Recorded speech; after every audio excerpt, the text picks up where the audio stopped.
नमस्कार, आप देखना शुरू कर चुके हैं नेशन 24 न्यूज। देखिए, हम चलते चलते बड़ी विधानसभा तक आ गए और हम लगा कि अब यहाँ की जनता से हम समझे और जाने कि आखिर यहाँ का राजनीति क्या है, माजरा क्या है और वोट किस ओर जा रहा है और लोग किसको पसंद कर रहे हैं। क्योंकि बड़ी बड़ी पार्टियों के भी बड़े बड़े नेता खड़ा है, छोटी पार्टियों के भी बड़े नेता खड़ा है और कुछ अलग निर्दलीय भी खड़ा है। तो इन सब चीजों पे हमें कुछ लोग मिल गए जो जा रहे थे, तो हमने इनको रोका और कहा कि भाई आप लोग एक साथ खड़े होइए और चलिए हम आपसे बात करते हैं और जानते हैं कि बड़ी विधानसभा क्षेत्र में किस तरह की राजनीति है और किस तरह से ये वोट देना पड़ सकता है और क्या पीछे के समय के जो बड़े बड़े लोग खड़े थे उन्होंने यहाँ काम किया है कि नहीं किया है, और नहीं किया है तो उसके पीछे का कारण क्या है। इन सारी चीजों को हम समझेंगे। चलिए हम पहले आपसे, क्या नाम है आपका? मेरा संतोष दास है। सब यही रहते हैं बरही में ही? बरही क्षेत्र में रहते हैं। चलिए, बरही में हमको बताइए कि बहुत सारे बड़े नेता यहाँ बने, तो कितना काम किए, यहाँ विकास विकास किए हैं? कुछ नहीं किए, कोई विकास नहीं हुआ। बड़ा नाम है जी, बीजेपी का नाम है, कोई बीजेपी और ये सब कुछ कांग्रेस का नाम है, ये सब बेकार है, सब बेकार है, सब बेकार है। कोई कुछ काम नहीं किया, कोई काम नहीं किया, कोई काम नहीं किया। अभी कौन खड़ा है बीजेपी से, पता है आपको? बीजेपी से मनोज यादव। हाँ, तो वो तो बार बार रहे हैं यहाँ, वो रहा है, कुछ काम नहीं किया है। का काम किए हैं। देखते थे, अब नया नया पार्टी आता है, जिताते हैं तो देखते हैं कि विश्वास देता है, बोल कि ये करेंगे करेंगे, कुछ करवे नहीं किया तो हम लोग को विश्वास उस पर सब टूट गया है। मतलब कि घोड़ा दौड़ाया गया है, घोड़ा दौड़ाया गया है पर घोड़ा जमीन पे नहीं आया है। तो अब अगला से पूछते हैं कि घोड़ा जमीन पे आया कि नहीं आया? आया घोड़ा जमीन पे? नहीं आया घोड़ा, घोड़ा आया ही नहीं जमीन पे। किधर चला गया? हाईवे है, नेशनल पता नहीं कहाँ चला गया सब। चलिए, और एक अकेला जी भी थे यहाँ पर जो कि चुनाव लड़ रहे थे, जीते भी, विधायक भी रहे पिछला बार, पूर्व हो गया। अब तो वो क्या किए? वो कुछ भी नहीं, और वो भी कुछ नहीं किए, कुछ नहीं, एकदम में नहीं, कुछ नहीं। जाते होते थे, मिले उले हैं, चेहरा उरा देखे उनका? हाँ देखे हैं। कैसन है? देखे हैं। चलिए, देखे हैं, बुजुर्ग हैं, हम भी जानते हैं, हमसे हमारी भी मुलाकात है उनसे। और भी कई लोग हैं, क्या युवा हो यार, तो ऐसे ही हाथ बांध के रहोगे? नहीं, इसी तरह हाथ बांध करके मजबूर कर दिए हैं। अभी इसीलिए हम लोग सपोर्ट कर रहे हैं JKLM का। अच्छा, टाइगर भैया जो है चुन लिया ऑब्वियस है। हाँ, चुन लिए है, क्योंकि उन्हीं का सपोर्ट करना ही जरूरी है। वो हमारे मुद्दे के लिए लड़ रहे हैं। जो थे अभी अफवाह में सिर्फ जातिवाद के लिए लड़ा रहा है कि हमको ये वोट दो, ये वोट दो, ये जात के नाम पे वोट दो, हिंदू मुस्लिम में लड़ाई करवा करके वोट मांग रहे हैं अभी। और इनके पास है जो है कि मुद्दा है हमारे पास, हमारे शिक्षक जो होने का, उनके ऊपर लड़ाई कर रहे हैं। और जो भी होता है कि मुद्दा, जैसे अभी स्टूडेंट का 4-4 वोट हो चुका है, 4-4 बार पढ़ाई हो चुका है, एग्जाम लेते जा रहे हैं, रद्द करते जा रहे हैं। उनका ऊपर कोई विश्वास, ये लोग चुनाव लड़े ही नहीं रहे। चलिए, ये एक अच्छा लड़का हमको मिला है भाई। ये लड़का का कहना है कि जातिवाद पे तुम वोट जो मांगते हो वो वोट नहीं चलेगा। अब ये लोग भी जाग गया, जागे हो ना, सुबह उठे हो ना, एकदम सुबह उठा है, जाग गया है और इसका कहना है कि जातिवाद पे नहीं चलेगा, चलेगा विकास के नाम पे वोट, आइए उसी पे वोट देंगे।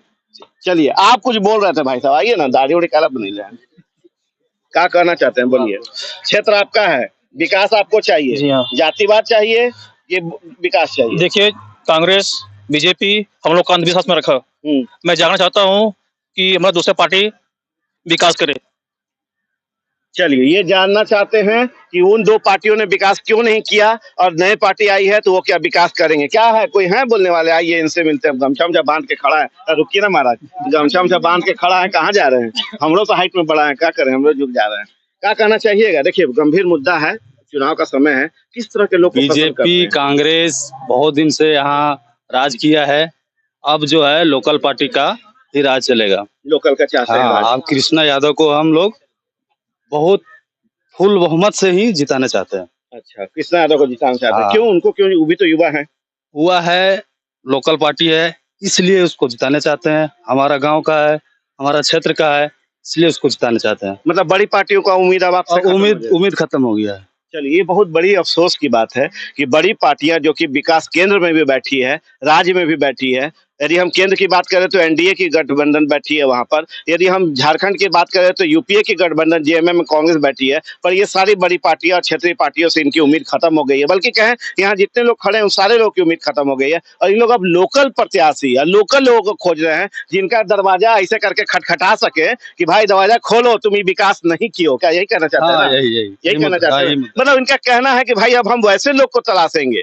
और हम बताएं आपको कि हम जहां जहां जा रहे हैं ना, इस चीज की चर्चा जरूर हो रही है कि भाई अब हम लोग चाहते हैं वैसे लोग को, जो लोग मेरे घर के पास रहे, जो लोग मेरे क्षेत्र के पास रहे, जो लोग मेरे विधानसभा के पास रहे, जिनको हम ऐसे खटखटा के बोल सके, ए भैया तू जो विकास का योजना लेके घर खा रहे हो ना कमीशन, वो हम तुमको नहीं देंगे।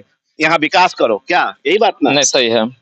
ये भारतवर्ष में राज्यों का सम्मेलन से ही देश बना है और इस देश में बहुत सारे राज्य हैं जो पिछड़ा और गरीब राज्य भी हैं, जिसमें अपना बिहार आता है, जहाँ इंडस्ट्रियल एरिया नहीं है, कोई माइंस एरिया नहीं है, कोई विधि व्यवस्था नहीं, वहाँ पे वैसा कुछ प्राकृतिक खनिज संपदा नहीं उनके पास। तो उनके लिए सेंट्रल पार्टी शायद अच्छा हो सकती है, क्योंकि उनको वहां से सपोर्ट चाहिए यहाँ पे, तो उनके लिए सेंट्रल पार्टी अच्छा हो सकती है। जो जिनका सरकार हो उनका मदद हो, या सेंट्रल कोई पार्टी हो तो उनको वहां से मदद आ सकती है। पर हमारा राज्य ऐसा नहीं है। हमारा राज्य ऐसा है जिनके पास खुद का खनिज संपदा इतना है जो कि मैं 4-5 राज्य को खुद से यहीं बैठ के ऑपरेट कर सकता हूँ, चला सकता हूँ। अब क्या है कि यहाँ पे सेंट्रल पार्टियां जब आती है तो हमारे यहाँ वो उम्मीद से आती है। दूसरा राज्य अगर जाती है, बिहार हो गया और कोई राज्य हो गया, वैसे राज्य में जाते हैं तो उनको उम्मीद रहता है सेंट्रल से, लेकिन सेंट्रल को उम्मीद रहता है हमारे राज्य से कि झारखंड से हम क्या लूट के ले जाएं जो और जगह पे बृहद पैमाने पर फैल पाए हम। चलिए, ये बहुत मजेदार बात बोले हैं, बहुत गंभीर बात बोले हैं, क्योंकि इनके पीछे का रीजन ये है कि इन्हें पता है कि ये झारखंड जो है ना पूरी खनिज संपदा से, हरियाली से जुड़ा हुआ है, बसा हुआ है, और इसके गर्भ में जो है ये सारे चीजें हैं। चाहे हम यूरेनियम की बात करें, चाहे हम कोयला की बात करें, चाहे हम ब्लू स्टोन की बात करें, चाहे हम अभ्रक की बात करें, तो भरपूर मात्रा से, और ये चाहे ना तो पूरे देश के सबसे पहला नंबर पे राज आ जाएगा। क्या हम सही कह रहे हैं? नहीं, सही कह रहे हैं। अब हमने यहाँ से, हम लोग झारखंडी गरीब है, झारखंड गरीब नहीं है। हमने कुछ लोगों को यहाँ पे इनकम टैक्स भरते हुए देखा है। राजस्थान एक अच्छा राज्य है, समृद्ध राज्य है। हमने एक ट्रक खरीदवाया एक व्यक्ति से, झारखंड में वो ट्रक का लगभग 2.5 लाख रुपया वो टैक्स दे रहा था, वहां वो 1.25 लाख रुपया टैक्स दिया। तो इसके बाद हमको समझ में आया कि झारखंड कितना अमीर राज्य है। भले झारखंडी गरीब है, लेकिन झारखंड गरीब नहीं है। हम टैक्स देने के मामले में भारत के सर्वोच्च राज्यों में आते हैं, लेकिन हमारे पास जिस खनिज संपदा जो उसके नाम से जाना जाते हैं, जिसके समृद्धि मेरे पास है, उसका 1% भी हमारे पास नहीं आता, क्योंकि सेंट्रल का सरकार आता है, कांग्रेस का आता है, बीजेपी का आता है, सारा लूट के ले जाते हैं दिल्ली, और दिल्ली में फैलते रहते हैं अपना। एक बार हम लोग के बीच में अचानक बात करते करते का एक बहुत ही हैंडसम बॉडी बिल्डर है, देह हाथ लग रहा है, आ गए हैं। तो चलिए अब हम इनसे जानते हैं थोड़ा सा, क्योंकि उम्रदराज भी हो ही रहे हैं लगभग। क्या कहते हैं? मैं अभी तो युवा है, उम्रदराज अभी युवा है, तो चलिए हम इनसे बात करते हैं। क्या लगता है, गंभीर बातें करते हैं कि बरही विधानसभा की स्थिति क्या है, सच स्थिति क्या है? बरही विधानसभा का स्थिति, आप लोग तो हर जगह जा रहे हैं, हर लोगों का इंटरव्यू ले रहे हैं। आप लोग को, हम लोग से ज्यादा बेहतर आप लोग को पता होगा, लेकिन हम लोग जो झेले हैं वो अपना दुख बयां करते हैं। हम लोग भी अभी स्टूडेंट ही हैं, पढ़ रहे हैं। पढ़ने वाले हम लोग, नौकरी लेने वाले बाहरी, यही चल रहा है झारखंड में शुरू से लेकर अभी तक ही है। अभी पिछले दिन सीजीएल का एग्जाम हुआ, उसमें क्या हुआ, हम लोग एग्जाम दे के निकले, पता चल रहा है पेपर आउट हो गया है। तो पेपर कौन खरीदा है? जिसके पास 30 लाख और 40 लाख पैसा है। हम लोग तो मजदूर किसान का बेटा है, हम लोग के पास उतना पैसा ना है, ना हम लोग पेपर खरीद सकते हैं, ना हम लोग पेपर खरीद सकते हैं, ना हम लोग सिस्टम में बैठ सकते हैं। तो सिस्टम पे जो बैठेगा उसी का कंट्रोल रहेगा। इसीलिए हम लोग पिछड़ा थे, अभी भी पिछड़ा है, और ये इसमें सबसे ज्यादा अगर योगदान है तो हम लोग का ही योगदान है पिछड़ा बनाने में, क्योंकि अच्छे नेता को हम लोग चुन के यहाँ से नहीं भेज रहे हैं, इसलिए अभी देखिए, अभी हमारे बरही विधानसभा में 20 साल मनोज कुमार यादव जी विधायक रहे, 10 साल उमा शंकर अकेला जी विधायक रहे। अब एक चीज हमको बताइए, अगर हम 20 साल बहुत लंबा समय होता है, 4 टर्म हो गया, वो 4 टर्म हो गया। 4 टर्म आप विधायक रहे। अगर आप इस विधानसभा क्षेत्र के बारे में अगर सोचते तो अभी आपको वोट मांगने की जरूरत ही नहीं था। आप क्यों मांगते वोट? इतना विकास करते कि लोग आपको वोट देने के लिए मजबूर रहता कि नहीं, वही नेता अच्छा है, हम उसी को वोट देंगे। लेकिन यहाँ क्या है कि बड़े बड़े स्टार प्रचारक लोग को ही बुलाया जा रहा है। इससे साफ पता है कि वो लोग डरे हुए हैं, सहमे हुए हैं कि हम लोग का सत्ता कहीं से फिर ना चला जाए। इसीलिए बड़े, कोई अखिलेश यादव को बुलाने में पड़ा है, तो कोई राहुल गांधी को बुला रहा है, तो कोई देख रहे हैं योगी आदित्यनाथ जी को बुलाया जा रहा है। तो हम उनसे ये पूछना चाहते हैं कि आप पता करिए ना कि योगी आदित्यनाथ के जिस राज्य के मुख्यमंत्री हैं, उस राज्य में क्या नीति और नियम बना हुआ है। हम झारखंडी जब वहाँ नौकरी के लिए जाएंगे तो हमको 10% मिलेगा, और वो जब यहाँ के लिए आएंगे तो यहाँ खुला मैदान है, यहाँ आइए भर पेट खाइए और निकल दीजिए, चारागाह बना के रखे हुए हैं। इसीलिए अभी बरही विधानसभा का मिजाज सारे युवा, जो पढ़े लिखे युवा हैं, जो शिक्षित युवा हैं, सबको समझ चुके हैं कि इस बार बदलाव की ओर जाना है। कैंची के साथ हम लोग को जाना है।